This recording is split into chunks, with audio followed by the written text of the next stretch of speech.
ओम गंग गणपते नमः। आप सभी का मेरे चैनल पर बहुत बहुत स्वागत है। आप सभी पर ईश्वर की कृपा सदा बनी रहे। इस वीडियो में हम भोम प्रदोष व्रत के बारे में जानेंगे और कथा सुनेंगे। प्रदोष का व्रत भगवान शिव जी को अत्यधिक प्रिय है और यह व्रत त्रयोदशी तिथि में रखा जाता है। मान्यता है कि जो व्यक्ति सच्चे हृदय से और पूर्ण श्रद्धा भावना के साथ प्रदोष का व्रत करता है और शिव जी की आराधना करता है, उसके जीवन में सुख समृद्धि सदा बनी रहती है। प्रदोष व्रत बहुत ही शुभ फलदायी माना जाता है। मंगलवार के दिन प्रदोष व्रत होने के कारण इसे भोम प्रदोष व्रत कहा जाएगा। भोम प्रदोष व्रत में भगवान शिव जी और माता पार्वती की पूजा आराधना करने के साथ साथ हनुमान जी की उपासना करने का भी विधान है। ऐसी मान्यता है कि इस दिन भगवान शिव जी और हनुमान जी की उपासना करने से नकारात्मक शक्तियों का विनाश होता है। भोम प्रदोष व्रत में कथा सुनना व कहना बहुत पुण्यदायी माना जाता है और इस कथा से पूजा भी पूरी होती है। मान्यता है कि भोम प्रदोष व्रत की कथा सुनने व कहने से भगवान शिव जी का आशीर्वाद प्राप्त होता है और जीवन के सभी कष्ट दूर होते हैं। तो आइए सुनते हैं भोम प्रदोष व्रत कथा। सूत जी बोले, अब मैं मंगल त्रयोदशी प्रदोष व्रत का विधि विधान कहता हूँ। मंगलवार का दिन व्याधियों का नाशक है। इस व्रत में एक समय व्रती को गेहूं और गुड़ का भोजन करना चाहिए। इस व्रत के करने से मनुष्य सभी पापों व रोगों से मुक्त हो जाता है। इसमें किसी भी प्रकार का संशय नहीं है। अब मैं आपको उस बुढ़िया की कथा सुनाता हूँ जिसने यह व्रत किया और मोक्ष को प्राप्त हुई। अत्यंत प्राचीन काल की घटना है। एक नगर में एक बुढ़िया रहती थी।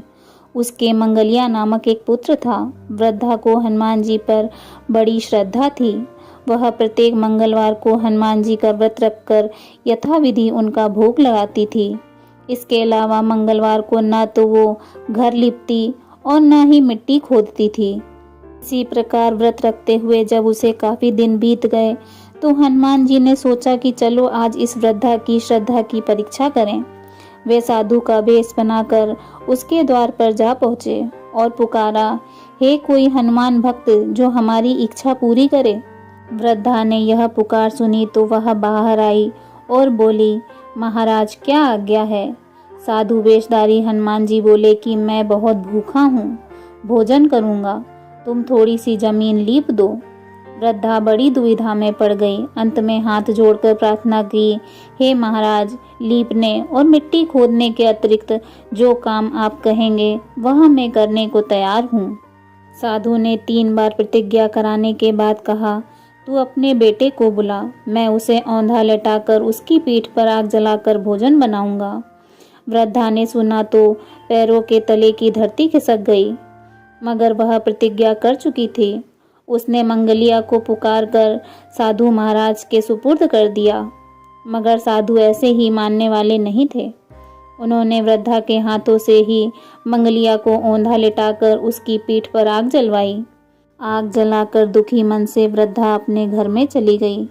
इधर भोजन बनाकर साधु ने वृद्धा को बुलाकर कहा, उनका भोजन बन गया है, तुम अपने पुत्र को पुकारो ताकि वह भी आकर भोग लगा ले।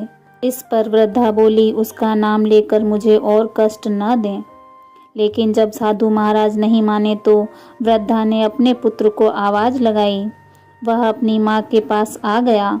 अपने पुत्र को जीवित देख वृद्धा को बहुत आश्चर्य हुआ। वह साधु के चरणों में गिर पड़ी। तब हनुमान जी ने अपने वास्तविक रूप में प्रकट होकर उन्हें दर्शन दिए और वृद्धा को भक्ति का आशीर्वाद दिया। बोलिए श्री राम भक्त हनुमान जी की जय। हर हर महादेव। शिव शंभो।